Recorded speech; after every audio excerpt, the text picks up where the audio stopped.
صلاۃ والسلام علیک یا رسول اللہ وعلی آلک و صحابک یا حبیب اللہ۔ سورۃ الروم،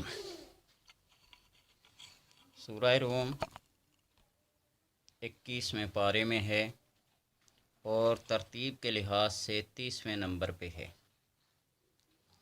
روم حضرت نوح علیہ السلام کی اولاد میں سے ایک زبردست قبیلہ روم تھا جس کی طرف علاقہ روم منسوب ہے۔ روم کے علاقے کا بادشاہ کیسر روم تھا جسے ہرکل کہا جاتا تھا۔ فارس کا بادشاہ خسرو پرویز تھا۔ سرزمین شام کے قریب دونوں ملک میں لڑائی ہو اور فارس نے فتح پائی۔ اس پر مسلمانوں کو بہت دکھ ہوا اور کفار خوش ہوئے۔ روم والے عیسائی تھے، مذہب کے لحاظ سے مسلمانوں کے ساتھ قربت رکھتے تھے، کیونکہ اس صورت کی ابتدا میں رومیوں کی وقتی شکست کا ذکر اور مستقل میں ان کی فتح کا تذکرہ ہوا ہے، اور اس کی پیشن گوئی شیخ اکبر محی الدین ابن عربی نے بھی کی ہے، جو تاریخ جو غلبات الروم فی ادن الارض وهم بعد غلب سیغلبون فی بدء سنین، اس بدء سنین سے مسجد اقصی کی فتح کا بھی انہوں نے پیشن گوئی کی، حضرت محی الدین ابن عربی نے۔ اور اسی کے اوپر حضرت ابو بکر صدیق رضی اللہ تعالیٰ عنہ نے ایک عیسائی کے ساتھ، ایک پادری کے ساتھ، ایک بندے کے ساتھ شرط لگائی تھی کہ اتنے عرصے میں یہ علاقہ فتح ہو جائے گا، اور 100 اونٹ انعام کا شرط میں رکھا تھا، کہ یہ شرط لگی تھی کہ اگر اتنے عرصے میں نہ فتح ہوا تو 100 اونٹ دیا جائے گا، فتح ہوا تو لیا جائے گا۔ اور اس کا ذکر جب آپ صلی اللہ علیہ وسلم کی بارگاہ میں آ کر کیا گیا تو آپ صلی اللہ علیہ وسلم نے حضرت ابو بکر سے فرمایا کہ 2 سال اور بڑھا دو، مدت 2 سال اور بڑھا دو۔ تو حضرت ابو بکر نے رضی اللہ تعالیٰ عنہ جا کے اس سے کہا کہ چلو مدت 2 سال اور بڑھا دیتے ہیں۔ اس نے کہا 2 سال کیا، 1000 سال ہی بڑھا دو، کبھی تم روم کو فتح نہیں کر سکتے۔ اور یہ شرائط، یہ عہد، یہ پیمان، یہ دستاویزات لکھی گئی، اور اللہ تبارک و تعالیٰ نے حضرت عمر رضی اللہ تعالیٰ عنہ کے دور حکمت میں یہ کرم ہوا کہ روم فتح ہو گیا، اور حضرت ابو بکر صدیق رضی اللہ تعالیٰ عنہ کی شرط کے مطابق حضرت عمر نے وہ پورا 100 اونٹ بمائے ساز و سامان کے حاصل کیا۔ یہ اعتقاد، یہ یقین، یہ رب تعالیٰ کی مہربانی اور نبی اکرم صلی اللہ علیہ وسلم کی کرم نوازی سے۔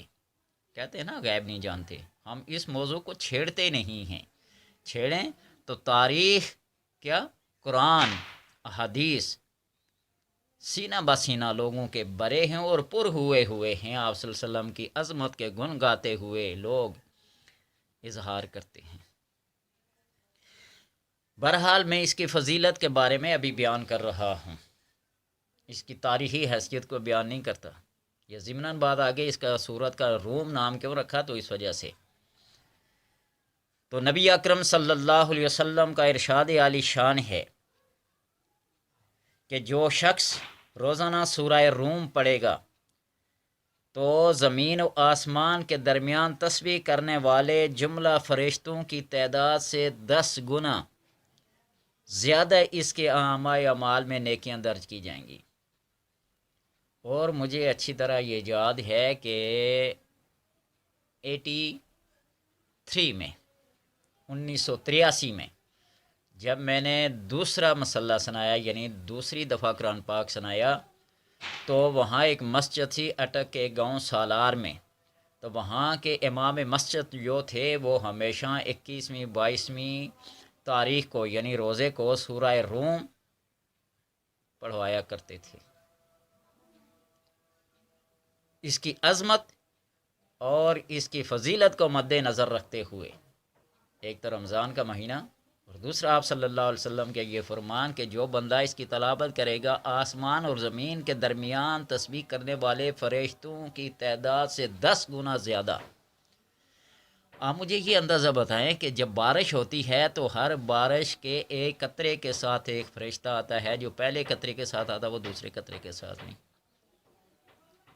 ٹھیک ہے، فرشتوں کی تعداد اتنی ہے۔ تو زمین کے اندر، آسمان کے اندر نبی اکرم صلی اللہ علیہ وسلم کے مزار پر انوار پر ہی 70,000 فرشتہ صبح، 70,000 فرشتہ شام کو آتا ہے، اور جو ایک دفعہ آ گیا قیامت تک اس کی دوبارہ باری نہیں آتی حاضری کے لیے۔ فرشتوں کی تعداد اتنی ہے، اور جو سورہ روم کو پڑھے گا تو اس کی فضیلت ان فرشتوں کے 10 گنا زیادہ اس کے نامہ و اعمال میں نیکیاں لکھی جائیں گی۔ یہ عظمت نہیں ہے تو اور کیا ہے؟ یہ قرآن نہیں ہے تو پھر کیا ہے؟ یہ اللہ کی کلام نہیں ہے تو پھر اور کیا ہے؟ اس کی عظمت کو جانو، اس کو اپنا دوست بناؤ، اس کو اپنا راہبر بناؤ۔ اگر کوئی چاہے تو اس کے دشمن ذلیل و خوار ہوں اور دشمن قدم قدم پر ناکام ہوں تو سورہ روم کو لکھے، لکھنے کے بعد اس کو لپیٹ کر ایک بوتل میں رکھ دے، گھر میں رکھ دے، یا اس بوتل کو پانی سے بھر کر اس کے اندر یہ سورہ روم لکھ کر ڈال دے تو اس کے دشمن ذلیل و خوار ہوں گے۔ سورہ روم کو لکھے، اس کو لپیٹ کر بوتل کے اندر ڈال دے، خالی بوتل میں۔ اگر بہت جلد اس کا کام انجام کو پہنچانے چاہو تو پھر پانی بوتل سے بھرو، اس کے ڈھکنے کو ٹائٹ کر کے اس اندر پرچہ رکھ کے اس کو ٹائٹ کر کے کسی کونے میں رکھ دو، پھر دیکھیں انجام کیا ہوتا ہے۔ باوضو لکھنا ہے۔ میاں بیوی کے درمیان اگر الفت، پیار، محبت قائم کرانا چاہتے ہو، نفرتوں کو مٹانا چاہتے ہو، دوریاں مٹانا چاہتے ہو، جھگڑوں کو، فسادات کو مٹانا چاہتے ہو تو اسی صورت کو لکھ کر بوتل میں بند کر کے اپنے پاس رکھ لیں۔ مقصد لکھنا ہے، وہاں دشمن کو ذلیل و خوار کرنا مقصد اپنا لکھنا ہے کہ اس مقصد کے لیے لکھ رہے ہیں، اور یہاں پیار محبت کو قائم رکھنے کے لیے یوں بوتل میں رکھ کر ایسے کریں۔ انشاءاللہ تبارک و تعالی دونوں میں محبت پیدا گی۔ اور یہ میرا مجرب و آزمودہ ہے۔ میں نے ایک خاتون کو لکھ کے دیا جو بیچاری بہت پریشان تھی۔ یہ جو فارن میں چلے جاتے ہیں نا لوگ نوکریاں کرنے کے لیے، اور بیگمات کو یوں ہی ایسے چھوڑ کے چل جاتے ہیں اللہ کے آسرے پہ، بیچاریاں بڑے مسائل کا شکار ہوتی ہیں، پھر بڑی مصیبتوں اور تکلیفوں سے یہ گزرتی ہیں۔ وہاں تو وہ کماتے ہیں یا جو بھی کرتے ہیں، لیکن گھر والوں کے پاس 2 سال کے بعد، 3 سال کے بعد لوٹ کے آتے ہیں تو بچہ جو پیدا ہوا وہ 3 سال کے بعد اسکول جانے کے قابل ہو جاتا ہے۔ پھر وہی بات یہ کہ ایک مہمان کی حیثیت جو گھر آئے گا تو اس کو مہمان کی حیثیت دی جائے گی، وہ گھر کے معاملات کو سمجھ نہیں سکے گا۔ اس لیے محنت مزدوری پیشہ جہاں کہیں بھی کرو، اپنے گھر والوں کے ساتھ رابطے میں ضرور رہو۔